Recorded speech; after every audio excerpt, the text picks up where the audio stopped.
This is Jared Kleinstein with Fresh Tape Media and Gondola, and you're listening to the Real Talk Podcast. Make a million of a million, let my niggas make a million till we all check a billion. Shit, that's just the way I'm feeling. We have yet to see a ceiling. I want to just talk. All right, go ahead. This is Jared Kleinstein with Fresh Tape Media and Gondola, and you're listening to the Real Talk Podcast.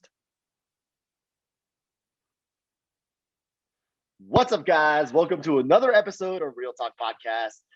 I am super stoked to have my guy, Jared Kleinstein, on the show today. Let me tell you a little bit about Jared. Jared is the founder and CEO of Denver-based agency Fresh Tape Media and Gondola, two separate companies. Fresh Tape Media is a Denver-based creative agency that makes videos, photos, and experiences for brands, sports properties, and media companies. His team runs a network of over 150 of the top creators, which include shooters, editors, designers, writers, and social media influencers to help create media for his clients. Some of them, including the Washington Capitals, go Caps, Denver Broncos, NASCAR, Formula One, the Arizona Cardinals, the Colorado Rockies, NFL, NBA, NCAA basketball, Major League Baseball, Facebook, and Twitter, just to name a few. Fresh Tape has done videos on Zion Williamson when he entered the NBA draft. He took on the NCAA college football playoffs content during Media Day and Game Day, providing their social media platform with unique content to post during the finals to drive social media conversation. He has produced the MLB 101 series with the Mariners, D. Gordon and Nelson Cruz, with a vlog behind the scenes in the locker room. And he's also produced content for the Caps, as Alex Ovechkin became the 8th player in the NFL history to record over 700 career goals. So you may wonder, why on earth would Jared come on to my real estate podcast? I'd say the answer in twofolds. First, you may not know this, but Jared was the original member of the Streeteasy team, where he spent more than 7 years with the founding team to help build out the aggregator before Zillow purchased Streeteasy for $50 million back in 2013. Second, his knowledge of video content creation and social media production is more important than ever for small and large businesses, including real estate brokers and real estate brokerages. So we'll delve more into that later. A few fun facts about Jared. Jared worked as the head of sports and international content strategy at Twitter after Streeteasy. Twitter and Vine, to be exact.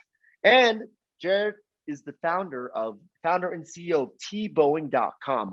Many of you remember Tim Tebow.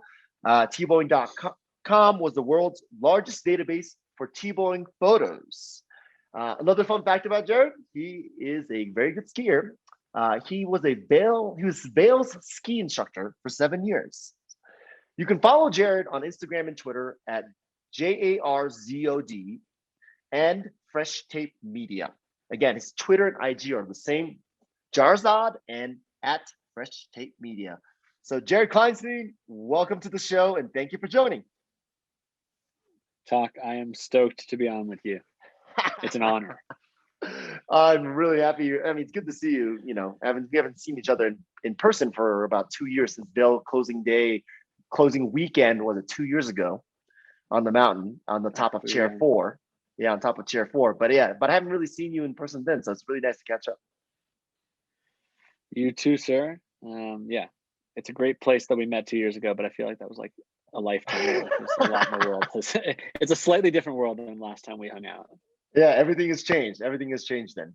Well, listen, for the audience, let me just warm you up with a couple warm-up questions, and then we'll get into the nitty-gritty. How about this, huh? So as an ex and current tech guy, if you had to choose one or the other, Uber or Lyft? Uber. Okay, why is that? Loyal customer? Loyal. The weird thing is, like, for years I've been so excited about the one principle of Uber of just like how many people don't die of drunk driving deaths because of Uber's existence. Yes. And I'm really like grateful for that company, for that fact that I feel like every ad should just start with Uber. Less people are dying of drunk driving because of us. But because they were at the forefront of it, I've kind of stayed loyal. Yeah, that's right. Yeah, less deaths. You're right. The countless number of lives that Uber has saved is such a value add to society. Okay, as a Colorado guy and a guy that drives on I-70 quite often, Vail or Beaver Creek? Vail. Vail, Vail for the company Bulls, man. and I'm a company man, but Vail for the Bulls, Beaver Creek for a Saturday without powder. So that if there's not like anything fresh and you want to avoid lines and just cruise and have a great, groomer and moguls day, Beav is your spot. Yes. I'd say I probably do 70% to 30% Vail over Beav in terms of total days at the resorts. Good tips for our listeners. But we actually work with, there's a section of Beaver Creek, Arrowhead, which is the furthest west section of Beaver Creek. Okay. And we run all their social media and a lot of their communications. So that's great. They're really awesome. That's right past the Arrowhead aspen trees. Yeah, it's like Beav, Bachelor's Gulch, then Arrowhead. And Arrowhead is just it's like a little oasis. It's got great runs, way less people. It's awesome there. That's great. That's great. So actually, that kind of leads into my next warm-up question. As a Vail guy, Blue Sky Basin, or the front side of Vail? Blue Sky. Blue Sky. I have like a routine because I skied there every weekend in my childhood and raced for Vail and did like Devo and all that stuff. And so I have like a favorite path to get to Blue Sky. So frontside's awesome, but I know like if I'm going to take Milts to Genghis to Lovers and then a couple runs, my favorite runs in Blue Sky, I'm just going to have like the perfect day. What chair numbers would you use? So what chair numbers do you use to get to Blue Sky? What's the best route back there? Start the day on 6 to 11 to the top of the mountain, down to 9, up 9, Genghis to 36 and up Blue Sky. And then it's funny, I feel like locals or people from here who grew up there all refer to them by numbers except Blue Sky. I know a bunch of people that are like, yeah, we don't even know. I think we call it Pete's Lift and we call it Pete's Stash. The Pete's Lift. There's Pete's and then there's the main Blue Sky Lift, but like I think that's 36 and 38. It's 37. 37. Yeah, 37 is the main which one. is 37. 37 is the one that so goes up Lover's Leap, past Lover's Leap on the left. Yeah. So it's 9 to 37. If 37's closed, a lap up 36 for one more Genghis, 2 laps on Blue Sky on 37, 1 on Pete's, and then down to 21 for a red square lap. I've got that kind of dialed in. You got that dialed in. I also still realize that like this is like talking to somebody like this is like somebody talking about New York real estate to like somebody in South Carolina, like talking about all the little intricacies. It's like nobody really cares about my route to get down Vail. Well, let's just say this if you just lost no, to the listeners that want to visit Vail and want to know the locals route to get to the good stuff, then take notes. Bookmark this episode. Make sure you listen in a couple minutes in so that you know where to go, what to do. I personally skip chair 9 just because it takes longer.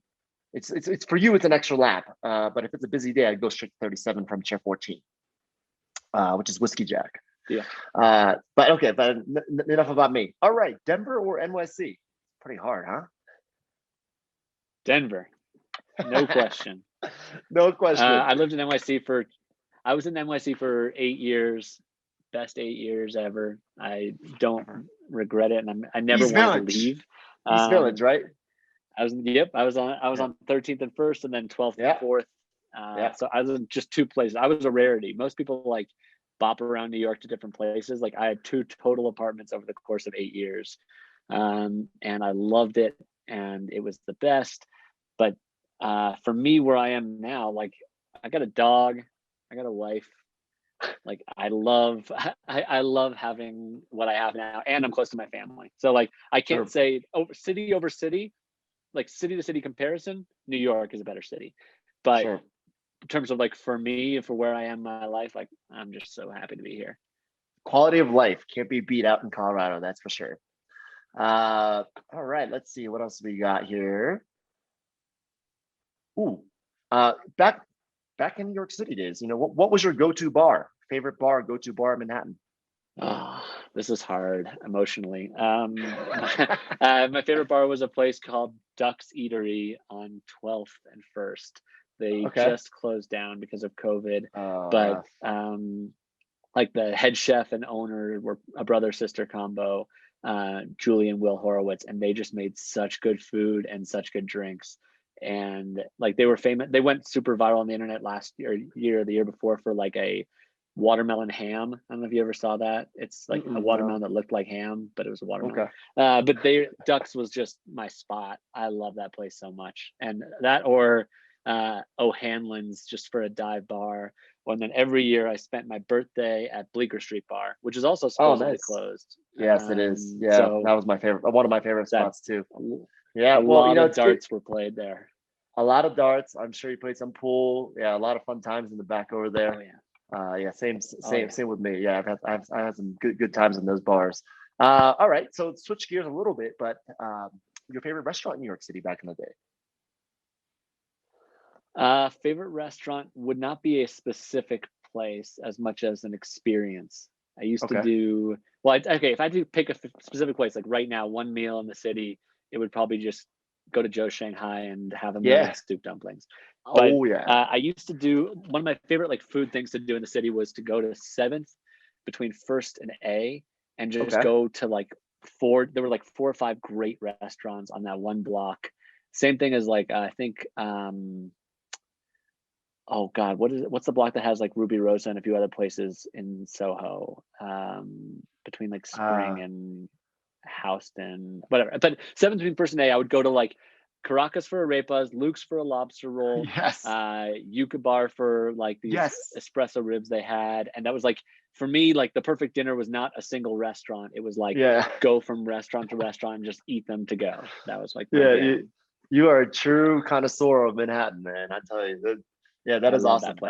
Yucca Bar, what a throwback. That's amazing. An amazing place. I don't know if they're still around. We'll have to check, but lots of good memories there as well. For sure. Oh yeah. It's right by your old apartment. All right, well, let's get it. And then, or like restaurants. I used to love like ABC Kitchen, was like right near the old Streeteasy office. So if we want to, pivot to Streeteasy, I can say that that was a great time to be right there. Yeah. I mean, that area, you want to talk about spending money for restaurants by the old Streeteasy office. I mean, the budget needs to be unlimited because of the options, and also the grade of restaurants is so high. You got all the Michelin rated restaurants right there, and it's such an experience. Those good old days. All right, well, let's do a little pivot. I want to talk basically, a little bit about your early days at Streeteasy. You were there for 7 years. I mean, that's probably one of the longest tenured staff members before it was purchased and acquired by Zillow. Let's talk a little bit about your initial roles at Streeteasy, what you did there.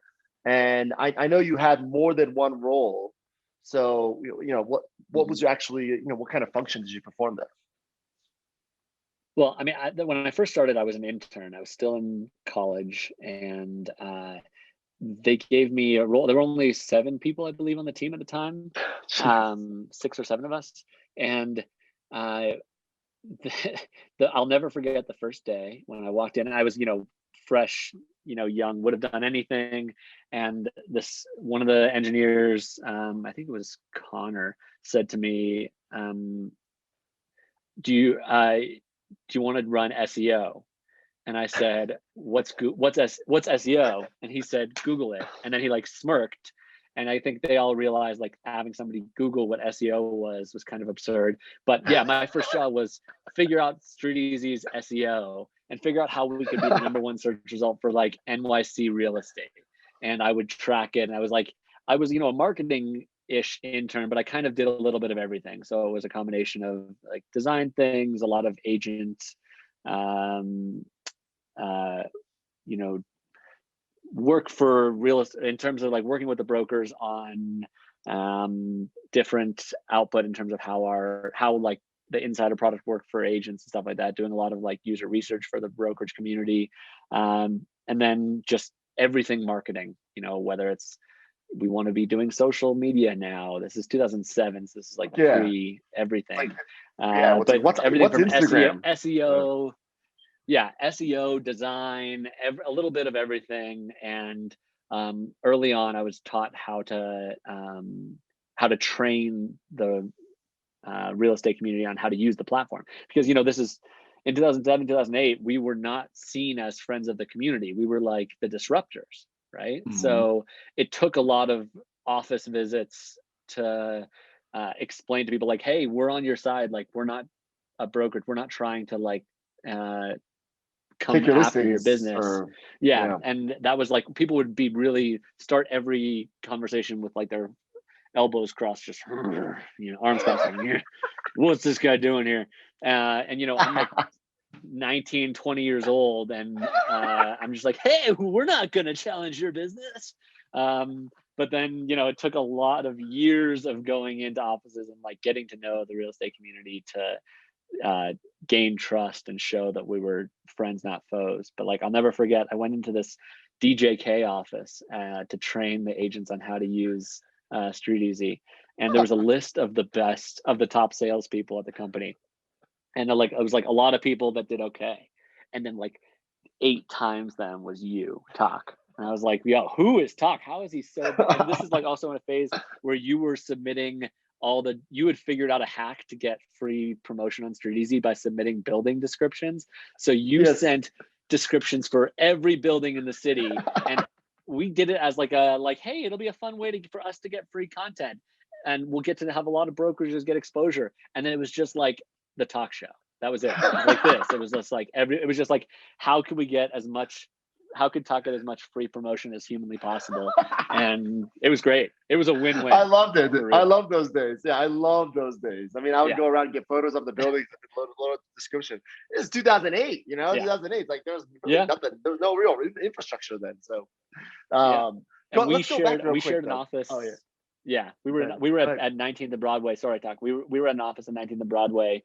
Sharing space with our CEOs, like close friends. Political strategy company. So it was a very different time. I would blast Friday by Rebecca Black and bother the whole building. I was young and reckless. That's awesome. Going back to what you said earlier, the SEO, the engineer approach to you, it was like, you want to be in charge of SEO. What was Streeteasy's SEO like back then? I mean, did it even come up on a Google search? We would show up on some things. It was like this is back in the day where like long tail wasn't understood for its value as much as the short tail SEO. So like, in truth, if we looked at it a few years later, we got probably more exposure from everybody Googling individual addresses and those building pages showing up at the top search results. Versus at that time, we thought like, if we don't show up for NYC real estate at the top, then it's going to be the end of the world. So that's the kind of like focus. It was that short tail, big keywords, and we were in the top 10 for some things, and then it would be a big win if we went from like 30th to 24th, and I'd be so proud of it. And like, it really was nothing to do with me. I would be like, let's fix our meta tags, and what if we change the name of Streeteasy to nycrealestate.com or something? Just like terrible ideas that I'm very happy we're not taken seriously. At the time when you started, was there another competition as an aggregator outside of maybe Zillow? Was there some? I can't even remember. Oh my was God! There something else? Realtor.com? Like, there was. So when I started, 2007, the biggest companies. This is gonna sound fun. If you were in this industry back then, you're gonna like get some nostalgic vibes. So it was like New York Times was the big one, right? And that was more of like marketing and whatnot. But people thought about where they were finding their listings. It was New York Times, a little bit of Craigslist, but there was and Zillow and Trulia were really not in the picture that much in New York. There was Nate Find. I don't know if you remember that. I don't remember that one. Nope. Nate Find was like one of those Streeteasy like type of sites. Streeteasy-esque sites. There were, it also depended on what you were looking for. So in the rental space, there were a bunch of different products that people used, but they kind of like went over. And then like the other thing is people would go to brokerage websites. You'd go straight to element.com, but you only had access to Element's listings. You went to Corcoran.com, you only had Corcoran's listings. And people, that's what we knew. and we were fine with it. Yeah. Right. As Yeah. a Yeah. world. Yeah. That was the norm back then. Streeteasy No one wasn't- knew. Yeah. Yeah. So that space back then was Yeah. really, really wide open for you guys to basically take. Yeah. It was all open for your taking. mean, there was a lot, but I think that the concern at the time was, we want to not be hated by the brokerage community, while at the same time we were scraping their listings and pulling them straight to our website, and saying like, we weren't asking for permission. There wasn't direct feeds, right? So then one of my second roles was like reaching out to every small landlord and big landlord in the city and saying like, hey, do you want to give us a feed of your listings? And these are people who like did everything with open listings with like a list of 20 realtors that they knew that had like small one-person brokerages, and they would be like, I have a limited listing with 6 guys from that I offer my stuff to. So, and it's all on a piece of paper. So I don't want to like put it online. Like, look, I'm printing like leases every day. I'm just signing checks. It's just easy. So crazy different world from what we are now, where almost, I'd say most management companies and landlords are probably putting their stuff directly online in some capacity. Yeah, I think Colombian Property Group, I think they stopped faxing their rental availabilities once brokerages even just moved away from fax machines. And that was still 2010, 2011, 2012. I once sat in an office with somebody, I'm not going to name the company, but the person was going through leases, and there were so many leases to sign that he or she just had a stamp and would just like have a full conversation with me while stamping like the leases. Like it was just, I guess their point was, why do I need your service? Like I'm not paying broker fees right now. The tenants are paying the fees on top. I can just like stamp these, and then nobody will know my availabilities and everybody will be happy. So there's a lot of ignorance being bliss at the time. Yeah. I think technology more so empowered the consumer and then took power away from some of these landlords that didn't want to show their vacancy or didn't want to show the neighboring prices so that they could leverage out renewals and stuff like that. Mm-hmm. So they probably saw you as a disruptor and potentially an enemy as well to some extent. So you had a really tough job. Talk to me about when you visited these brokerages, like how we met at DJK. I mean, you also went to the Elements. You went to like the 15 to 20 offices at Element and Corcoran and City Habitats and Browner, Stevens and Halstead. You saw them all. You met them all. I mean, do you have any interesting experiences or stories of certain things that you experienced during your round, making your rounds? I'm sure you have a bunch. I mean, how about experiences from managers, brokers? I mean, people. I mean, the owners of these brokerages. I mean, what can you tell me about that? To be real, I loved it. I really loved it. I got lucky because when I started.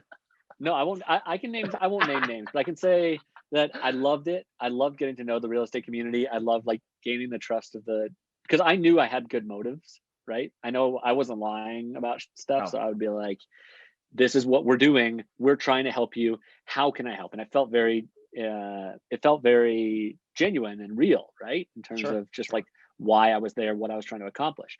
And I wasn't getting sales commission. So there was no if I got 50 people, I made more money. So it was more just like education.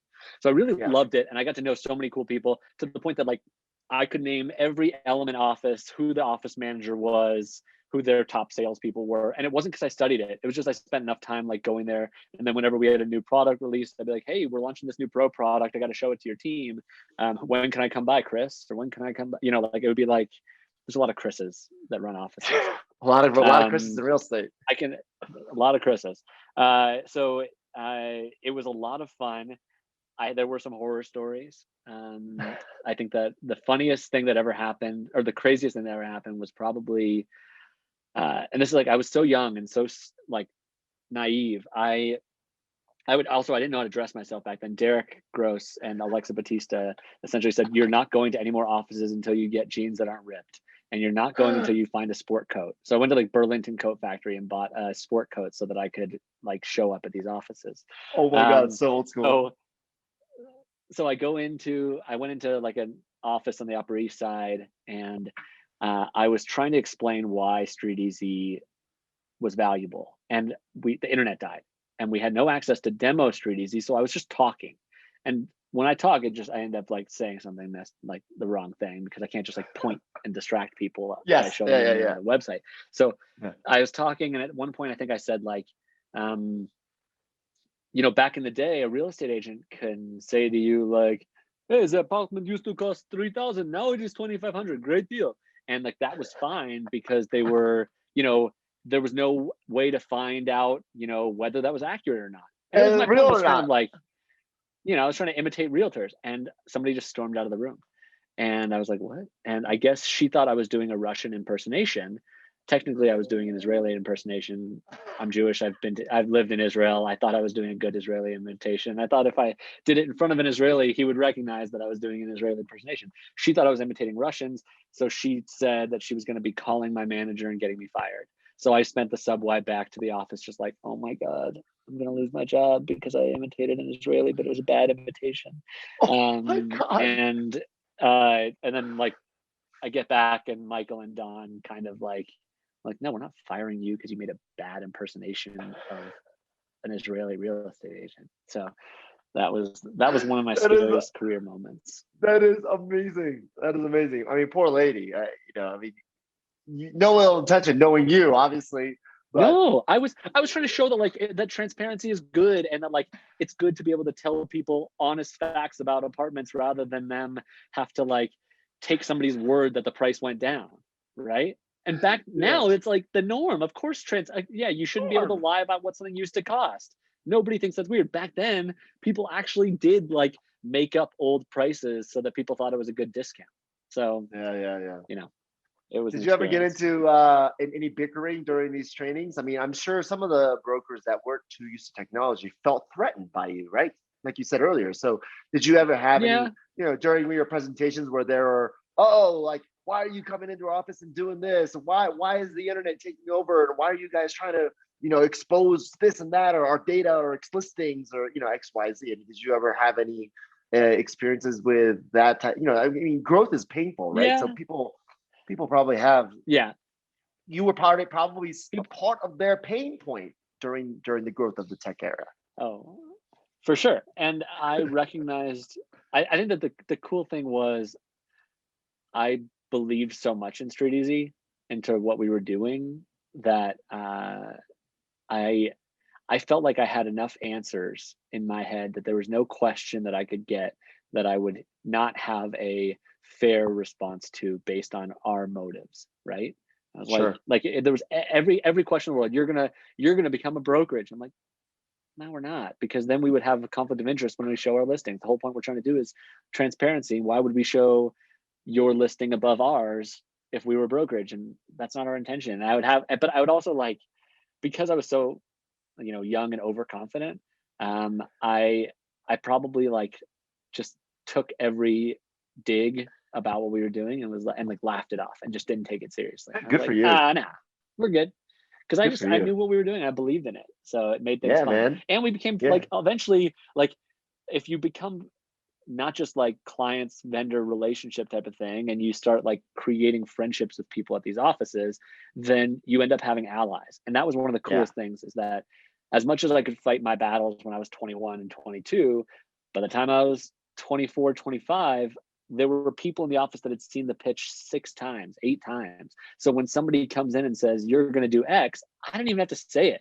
I would just sort of look over and be like, Jess, what do you think? And Jess would say, I've been using this for years. They're on our side. And it kind of like perfect. The community became my allies. Yeah. Good. Oh, for sure. It made it easier. Speaking of that, so the community becoming your allies, you know, what was the goal back then, Streeteasy, while you were there? Was it to become the biggest aggregator, or was it to, you know, make the most money off marketing, or was it, I mean, what was the actual goal for you in your C-suite? Back then, I'd say, without like putting words in Michael's mouth as the CEO, you know, I was like biz dev and partnerships and whatnot. But our goal was to be the best database. Like, people think of it like Zillow is much more marketing heavy, right? Like, if you compare common Streeteasy, and so was the New York Times. But the way we tried to differentiate from the New York Times back then was we said, we aren't a marketing website, we are a listings database. And we judged our success based on what we thought was the most comprehensive database of real estate listings in the city. And the reason we thought that was important was if everybody found their place on Streeteasy, great. But if the data was accurate and we had enough stuff that we felt like we could competently talk as data experts, then we could get the organic growth through people like Sophia, and then later Alan, who ran like research and comms. Like the research side of things could fuel articles in Curbed, and like that, the joint growth of Curbed and Streeteasy was not an accident, right? Like people, Curbed was so lucky to have a database like Streeteasy to find their information from, and Streeteasy was so lucky to have Curbed to share the stories and highlight Streeteasy as the place that they found it. So like from Joey and Sarah and and Lockhart and the early Curbed folks, like they were all so good to us, and I credit a lot of our growth to the combination of them and the Real Deal and everybody. And it's because we weren't just a marketing database, because we were a listings aggregator. So the goal was like be the best listings aggregator, so everybody trusts us, so that you would go to us as the first source, not just for finding data and whatnot, but like when people talked about why you should go to Streeteasy, it's because they have everything and it's accurate. So that was kind of what we were proud of. That's so phenomenal. I mean, I actually, it makes sense now, because I do remember seeing Curbed ads on Streeteasy back in the day, or maybe vice versa. And you're right. I mean, Curbed does bring in obviously maybe even a different, a different demographic that would feed into Streeteasy, and then Streeteasy users would go into Curbed, and that would be a different demographic than what typical Curbed readers might be. So kind of definitely, you're right. The exchange of the viewership between the two sites definitely helped grow each other. That's for sure. Yeah, and that's it was a really fascinating experience in terms of like the transformation of looking for real estate from being a chore. I think that real estate porn, if you want to call it that, like combing through listings, has always been a thing. People have always voyeuristically looked through like the Times for like ambitious future homes and whatnot. Sure. And like the Zillow Saturday Night Live thing comes out last week, and people are like, that's what I'm doing. But like, Streeteasy really took that to the next level in 2007 through 2015. It's like if you were in New York, I feel like you had the best and most like deep experience of like the second you buy a place, you immediately are looking at Streeteasy to see what else is available. And it wasn't exactly just because it's not because we had an estimate of how much your place was worth. It's because we like had this extraordinary database around everything. Yeah, that database definitely was the most cutting edge for sure. And that's why you guys became the top website. I guess before the merger with Zillow. Were you aware of the possibility that Streeteasy was going to sell to another aggregator back then, or was that kind of a last minute thing? So it was really funny. I actually, not everybody knows this. I had before Streeteasy got acquired by Zillow, we had launched Hamptons, we had launched Jersey, and we had launched Miami. And I had intended to move to Chicago to launch Streeteasy Chicago. And I had been there for so long that I asked Michael, like, hey, before I launch, I'd like to take a sabbatical.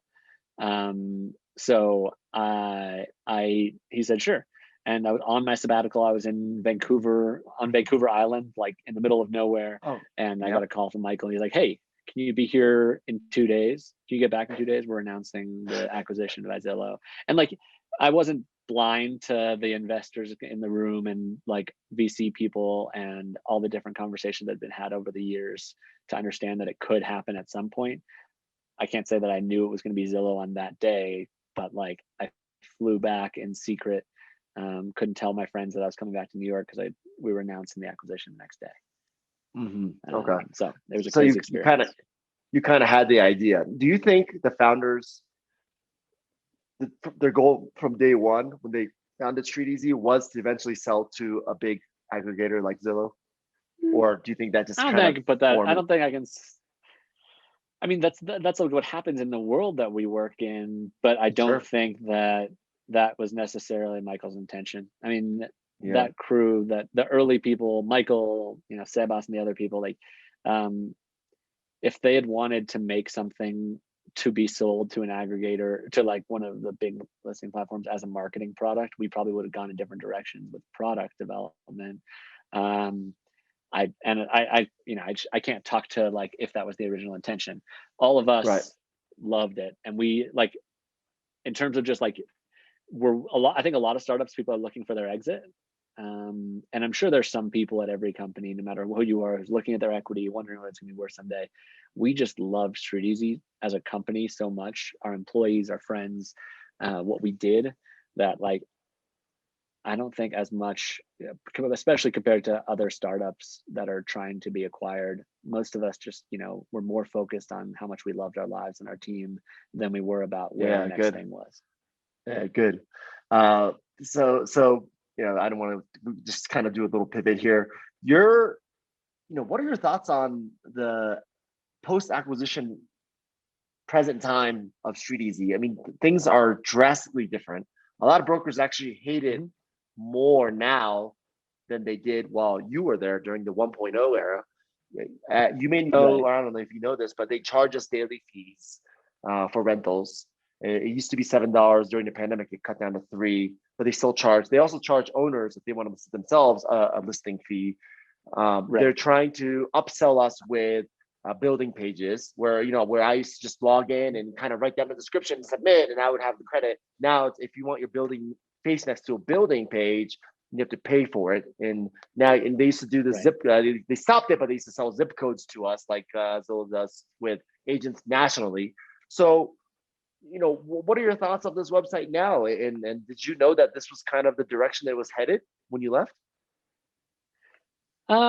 It was, I mean, the writing's on the wall that when you get acquired by a company that does things a certain way, they would love, whether they can or can't, they would always love to make your product, embody their ethos, right? And we had good conversations early on with, Spencer and Lloyd and Rich Barton, all those, like the leadership at Zillow, about why they did what they did, in terms of like why they love what they love about Zillow, why they built the product the way they did. And I think, like, objectively, if we're not trying to be, if we're emotional, anybody can be nostalgic about how things used to be at their product, and you can say it was better X, Y, or Z, right? But what if they have done such an amazing job of making it a more valuable product and have somehow even more people than ever using their platform, right? Streeteasy is undeniably today, if you ask me, more valuable if it was to be acquired. Like if Zillow spun off Streeteasy and said, what is it worth? I think they've done an amazing job gaining more value from the audience that they have. Their vision of Streeteasy as more of a marketing platform rather than as a data and listings aggregator has been a very profitable one. So like, huge. I think that I can get nostalgic. Yeah, I can get nostalgic all day about like, oh, back in the day it was great. It looks way prettier now. Like between mobile and everything. Like also, I still know a lot of engineers that still work on it, and they work there. Good. They've done an amazing job. Yeah, there's a bunch of former Streeteasy people, or from like not for current Streeteasy people and Zillow people that I worked with when I was there, and like I cannot say that they've done anything they shouldn't have. I can't say that I wish, like I could say, oh, I wish things how they were, but like this is where the world took, and I'm proud of the team that got it here. So good. Yeah, their valuation probably doubled since they sold. So it was a good acquisition. And the real estate stuff. Listen, I can't say that like in order to make real estate agents happy, they would have had to really probably go down a different route when it comes to like doing a lot more of the things like replacing taxi and limo, and like we did a project for Core where we did something like that called Core Control back in the day, and like all of those types of changes and going more towards being like a back-end database. They could have done all that to make agents happy, but I think the way they went was the right move for the business. Do you think the aggregators having too much power is bad for the brokerage business? I think it's really complicated, and I think that the reason that I find it complicated is my mom is a realtor out here in Denver. Sure. Say realtor. Okay. We don't just say. I feel like I never said the word realtor. I don't think I said realtor once in 8 years in New York, and then I'm here. Never. My realtor. Realtor. So my mom's a broker out here, and she does great, and she. Like, I don't look at what happens with the aggregators as beneficial or counterproductive towards her business, because it's about relationships, and it's like the brokerage business has not changed. Being a good person who guides somebody through the process hasn't changed, and Streeteasy making everybody more educated hasn't changed the fact that if you are a good broker, you can do well.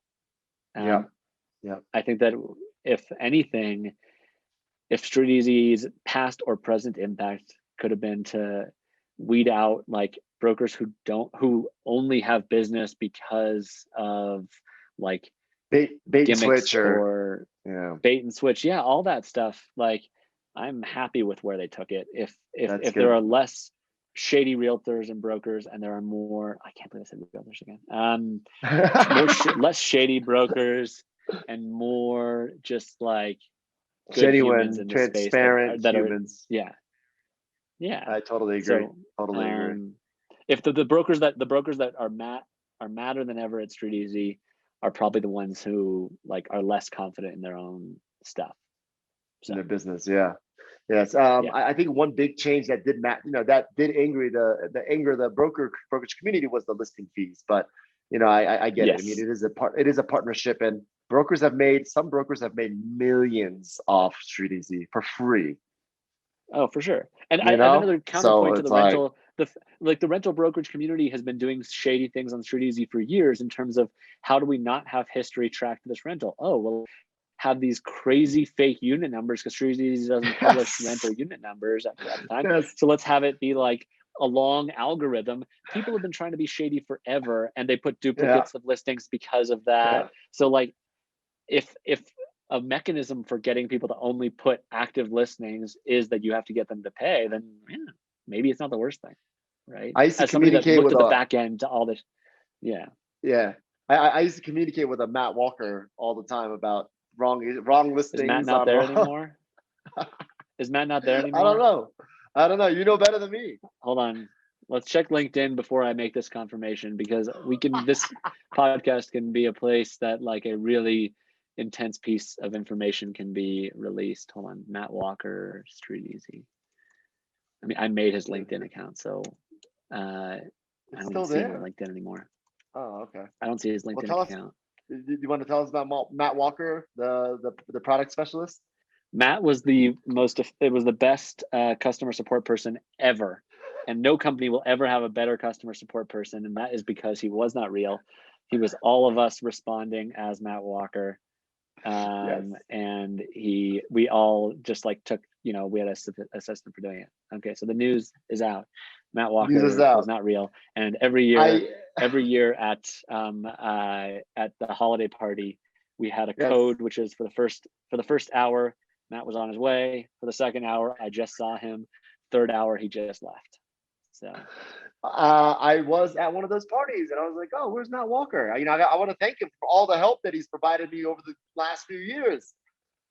And it was hard for us to not say, "Hey, that was me."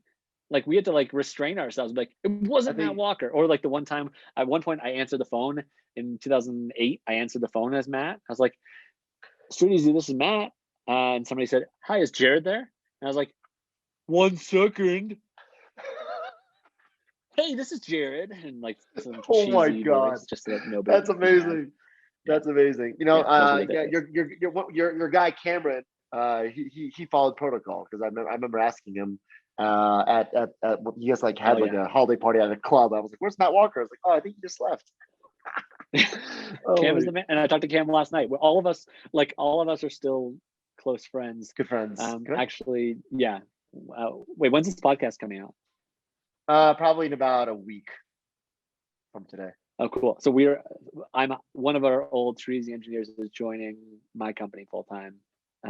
Oh, good. In 2 weeks. Good. So Great. we all are in like Slack channels talking to each other every day, and we are all still close friends. Yeah. Streeteasy 1.1, making friendships that last forever. I'm running out of time here, so I just want to switch gears now. You know, you are a social media content video creation professional. You're a star in that genre, in that field. You know what? As you, the founder and CEO of Fresh State Media and Gondola, why do you think these businesses need you more than ever? Maybe even especially since the pandemic. I mean, you know, video content, Instagram, social media, TikTok. I mean, it's all kind of new to a lot of these businesses, especially the businesses that have been around for a long time. That maybe their operators are a little bit older. They don't understand the social media platform as much. I mean, why is your business more important than ever? So the reason our business is important is the amount of eyeballs that people get from digital and social channels relative to their traditional media channels, TV and film and broadcast is extraordinary. If you're the NBA or Fox Sports or you know, any NFL or NFL, the amount of viewership you get from your highlights and from your engagement on unique content on social is extraordinary. And it has nowhere near matched the cost of the development of that content for traditional broadcast. It is not, there's nowhere near the resources spent on manpower, on branded on marketing folks and creative folks. I mean, think about it. A few years ago, it wouldn't be uncommon to call somebody the social media intern at this league, and now the social media departments are 50 people at some of these big organizations. It's wild. So in a world where the social and digital content you're creating has more eyeballs than ever, it's the most important stuff you can do. How can you make it unique? How can you give people a reason to be watching it and to tune into your channels? And how can you give them something that feels made for those channels? So it's not like you just took something that should have been on TV and cut it down to square for Instagram. So we focus a lot, and I focused the last few years on just like, what do people on digital and social want? And there's so many cliche things you can say about like every platform is different. Like you need to make content just for TikTok and just for Instagram, but it's true, right? Like the TikTok user wants something different from an Instagram user who YouTube, wants something different Instagram, from exactly. In Twitter, like you could never post one video and put it up on all of the same things, and it can't be the same, right? Exactly. Who is doing like, for example, let's just do professional sports, MLB, NFL, NHL, NBA. What league is doing the best social media marketing or content creation in your opinion right now? Best is tough because it's sometimes like a combination of best with what they have and best with like overall. For example, the NBA is in such a uniquely wonderful position because they have, not only do they have a team that's staffed to do really great work, their leadership on the social and digital side is extraordinary, and they've been investing in it for a long time, but they also have, and they believe, and their fundamentals are like, hey, our content is advertising and marketing, so we're not going to like crack down on people publishing dunks on Twitter. We're going to join in with it. They also have the advantage of there's so many highlights in every game that there's a lot for people to engage with, and there's a rising global audience. So the NBA has the most opportunity for growth and for reach, and they've capitalized on it. So that's the thing that I'd say is like the most impressive. NFL has done this really good job. NFL was probably at the forefront and remains there of player distribution, of leveraging the players' accounts and like creating relationships with them, so that it's not just about the NFL handle. And that's the thing that I think a lot of people forget is like, how does the NFL do it social? You can look at their X million followers on TikTok, Insta, and Twitter and whatnot. But if you combine their players, it's dramatically higher than that total. Yeah. And because they have this great relationship with the players, they have like really mastered that flow of content, and a lot of people have followed sort of their suit, I think, in terms of player distribution of content. So I'd say in terms of at the league level, most impressed by, NBA is the best opportunity, and they've taken advantage of it and done it well. They haven't squandered it. And NFL is kind of the innovator in the player distribution stuff. And then the other leagues are, because they're challenged to be more creative with their stuff, you'll see a lot of really cool executions from MLB and NHL. So just a different kind of judgment of success. But I'm pretty, I'm very like, they all have succeeded in their own different ways. And I think that none of them have really flopped. Like, I'm really impressed by all of them. All of them have a lot to look at the last few years and be like, we were the best at X. Yeah. What you said about the NFL actually rang true. I think kind of rings true to the real estate world too. Is you could look at the NFL actual handle itself, and it's got all these millions of followers, but it's not necessarily the attention might be more on the players themselves. So the NFL capitalizes on the players, just like in brokerage. Maybe Compass itself, the handle itself might be pretty boring or bland. It does have a lot of followers, but Compass itself has a lot of agents that have their own social media that they do very, very, very good job, and the attention might be more on those agents instead rather than the Compass brand itself. Just on the final real estate question here, what do you think agents need to be doing outside, when it comes to content creation now, rather than here is 1, 2, 3, 4 Banana Lane Avenue or Banana Lane house in a single family home, just the door, kitchen. I mean, outside of those videos, like, what do you think content wise the brokers should be doing? Let's just say two types of brokers: the younger generation that may not be as established, maybe they're still young and they're kind of trying to grow their business, or maybe they're new, and then maybe the established, like the Carrie Changs of the world, let's just say, where she doesn't have any social media presence, she still does well, but maybe if she was to do something, one of those agents, what kind of content should they be creating, in your opinion? I think that contextual video would be really helpful in the real estate community. And when I say that, I mean, like, right now you have kind of the Matterport and the 3D visual tours, right? And a lot of them are good. The technology is great. The speed and the speed and the price of how they're done, is great. But then it doesn't necessarily hit the quality level that the realtors or brokers want, right? Yeah. Like in terms of, like, when you're looking through a Matterport tour, you don't feel like you're seeing luxury, elegance. Yeah. Right? Like, you want high level. So we've talked about, like, how can you do like smooth tours that show you kind of almost like, if you could picture like a James Bond Nintendo 64 game where it has like or any video game where it has like where you are on the map, like floor plan mapping to where you are on the tour while doing a high quality video. I really like that style. I think there should be more of that. The other trend that may be less impactful in Manhattan real estate with small apartments, I've been loving indoor drone tours using FPV drones. It's a trend I really like. There's a company called Indoor Drone Tours. It may just be indoordronetours.com. The guy, John Batch, who is one of the leaders on it, it's just a really, they're in Chicago, but if you look at their stuff, it's so nice. And it's it's like 5 years ago, everybody was like, oh, cool, you have a gimbal. That's so steady as you're going through my house, right?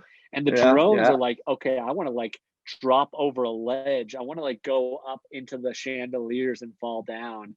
And they are being able to be done more affordably than ever. So I think that if there is that industry in New York of like indoor FPV drone tours, either of new developments or just of individual condo and co-op units or townhouse units, I think that that's a type of content that I'm super bullish on. Okay. Should brokers be on TikTok? Yeah. I think that Streeteasy is dominant on TikTok. Do you know that? Yeah. I've seen their listings. Yeah, it's cool. Streeteasy crushes on TikTok. I'm a big fan of TikTok as a platform. I've got 39,000 followers for no reason. and I don't get any engagement on my content anymore. I just had enough viral posts that it worked out. But you are a content creator and you are a popular guy, so it makes sense. But like, if you can, like, there's a huge industry of people that are actually using TikTok to learn and to browse. So like, you can do it for either the real estate porn purposes to show off your listings, or to like explain to people what different aspects of the real estate jargon are in how they are implemented. So, I mean, that's my quick take, but get on TikTok. Yeah. All right. If you're listening to those agents, get on TikTok. Get on TikTok for sure. Final question. So talk to us about what you're working on now, future projects, Gondola. You know, what is your passion directed to these days? Right. So most of, Fresh Tape is my primary business. We are based here in Denver, and we have 7 or 8 of us full-timers here, something like that. And we're, continuing to do really cool work and with our army of creators around the country.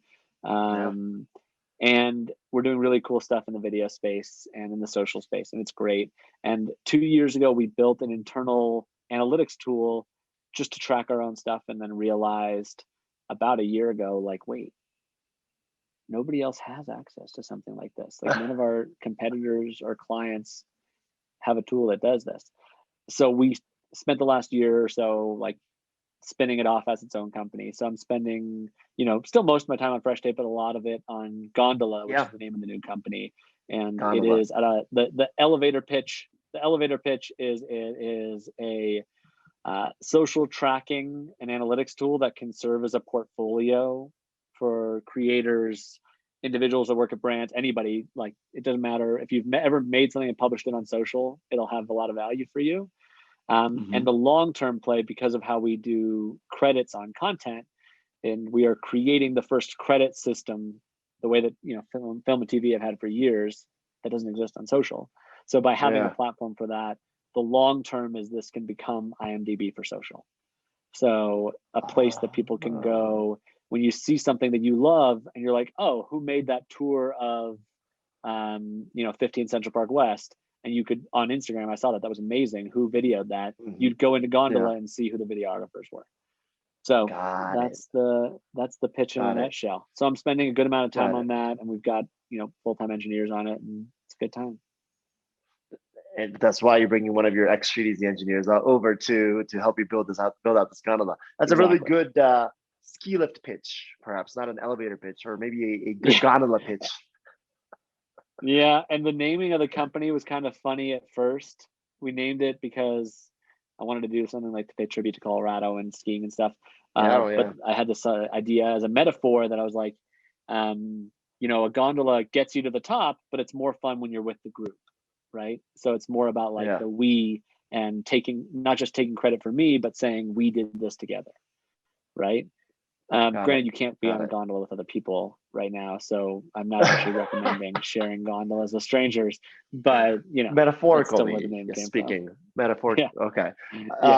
Do you want to kind of give a shout out to the projects that you've done in the past with Gondola or Fresh Tape, just so that listeners can maybe look up what you guys have done in the past?